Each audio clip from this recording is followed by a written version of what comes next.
இயேசுவில் அன்புள்ளம் கொண்டவர்களே, நீங்கள் கடவுளை சுமப்பவர்களா அல்லது பயன்படுத்துபவர்களா என கேள்வியே கொஞ்சம் வித்தியாசமா இருக்குன்னு பாக்குறீங்களா?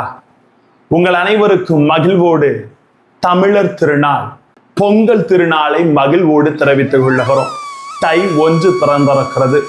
கடவுள் செய்த அனைத்து நன்மைகளுக்கும் நன்றி உள்ளவர்களாக இருக்க கடவுளுக்கு நன்றி சொல்ல உழைக்கிறோம்.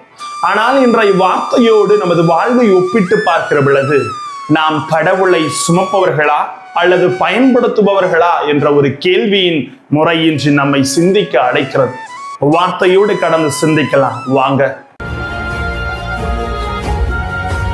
Praise the Lord.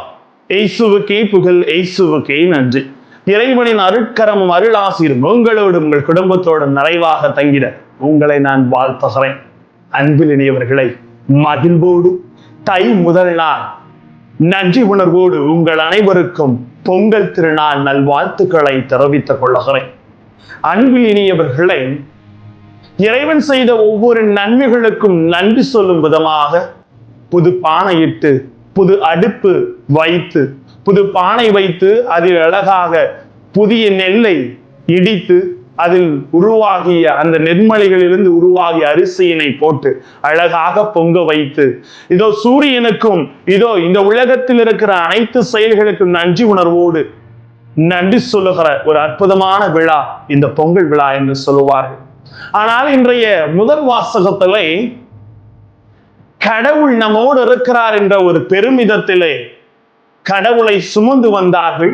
ஆனால் கடவுளை நம்பவில்லை. ஏனென்றால் அங்கு உண்மையான ஜெபம் உண்டு என்று பார்த்தால் உண்டு, சடங்கு இருந்தது, புனித பொருள் இருந்தது, ஆனால் கடவுளோடு உறவு நிலை இல்லை. ஆகவே தோல்வி அடைகிறார்கள். அவரது பெட்டகத்தை நாம் போர்க்களத்திற்கு கொண்டு வந்தோம் என்றால் நிச்சயம் வெற்றி பெறுவோம் என்று நினைத்தார்கள். ஆனால் தோல்வியை தழுவினார்கள். நற்செய்தியிலே நீர் விரும்பினால் எனது நோய் குணமாகும் என்று தொழுநோயாளி ஆண்டவரிடத்திலே முழுமையாக இரக்கத்தோடு நாடுவதை நாம் பார்க்கிறோம். இரக்கத்தை தேடி வருகிறார், தொட்டார், இறங்கினார், குணமாக்குகிறார். எனவே இன்று நமது வாழ்க்கையிலே கடவுளை வெறும் பயன்படுத்துகிற மனிதர்களாகவே நாம் இருக்கிறோம். இன்னைக்கு நாம பொங்கல் விழா கொண்டாடுறோம். சில நேரத்துல மழை பெய்ஞ்சிருக்கலாம், நல்லா அறுவடை கிடைத்திருக்கலாம், மகிழ்ச்சி இருக்கலாம். சில வேளை மழை இல்லாமல் இருக்கலாம், அறுவடை கிடைக்காமல் போயிருக்கலாம். ஆனா சில பேர் அதை எப்படி எடுத்துக்கொள்ளுகிறார்கள் என்று சிந்திக்க வேண்டும். கடவுளை எல்லா சூழ்நிலையிலும் நான் நம்ப வேண்டும் என்பதைத்தான் அந்த தொழுநோயாளி நற்செய்தி வாயிலாக நமக்கு சொல்லித் தருகிறார். அவன் நம்பினான், மீட்பை பெற்றுக் கொள்ளுகிறான். இன்று இந்த பொங்கல் விழாவிலும் நாம் வெறும் பயன்படுத்துகிற மனிதர்களாக மட்டும் இல்லாமல் அவரை முழுமையாக நம்மை சுமந்து காக்கிற இறைவன் நமக்கு என்றும் பாதுகாப்பை அளிக்கிறார் என்ற மேன்மை உணர்வோடு தான் நாம் அவரை நினைத்து பார்க்க வேண்டும் அன்பார்ந்தவர்களே. ஏனென்றால் நீ கையிட்டு செய்கின்ற ஒவ்வொன்றையும் நான் ஆசீர்வதிக்கிறேன், கண்ணீரோடு விதைப்பவன் மகிழ்வோடு அறுவடை செய்வான் என்று முழுமையாக நம்மை ஆசீர்வதிக்கிற ஒரே கடவுள் ஆண்டவர் இயேசு இருக்கையில் ஒருபோது நாம் விண்டு போக மாட்டோம். எல்லாமே இருந்துச்சுங்க அந்த மக்களிடத்துல. ஆனால் அவர்களிடத்தில் கடவுளோடு உறவு நிலை இல்லாமல் தோற்று போய் விடுகிறார்கள். இன்று நமது வாழ்க்கையிலே ஒரு தோல்வி தழுவுகிறது என்றால் நான் கடவுளோடு எப்பேற்பட்ட உறவு நிலையில இருக்கிறேன் என்று சிந்திக்க வேண்டும்.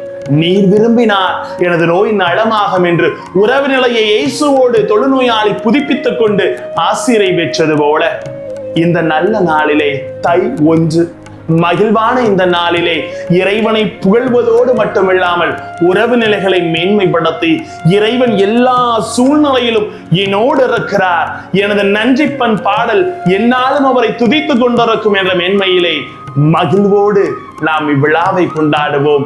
இறைவனுக்கு நன்றி சொல்லுவோம். நிறைவின் ஆசீர் என்றென்றும் நம்மோடு. சிந்தியுங்கள், நீங்கள் சுமப்பவர்களா அல்லது பயன்படுத்துபவர்களா கடவுளை? நான் என் ஆண்டவரை முழுமனதோடு நேசிக்கிறேன், அவர் என்னோடு இருக்கிறார் என்று நம்புவோம். ஆசீர் நிச்சயம். ஜெபிப்போமா? அன்பு இறைவா, இதோ நாங்கள் நீர் எங்களை சுமந்து காக்கிறீர் என்ற மேன்மையோடு உணர்ந்து கொண்டு இந்த தொழுநோயாளியை போல நன்றி உணர்வோடு நாங்கள் இந்த பொங்கல் விழாவை கொண்டாடுகிறோம். நன்றியின் உணர்வு எங்களுக்கு நிறைவான ஆசிரை தருவதாக. Praise the Lord. மீண்டும் ஒரு முறை உங்கள் அனைவருக்கும் தை திருநாள் நல்வாழ்த்துக்கள், பொங்கல் நல்வாழ்த்துக்கள். மகிழ்வோடு கொண்டாடுங்கள். ஆசீர் நிச்சயம். Praise the Lord.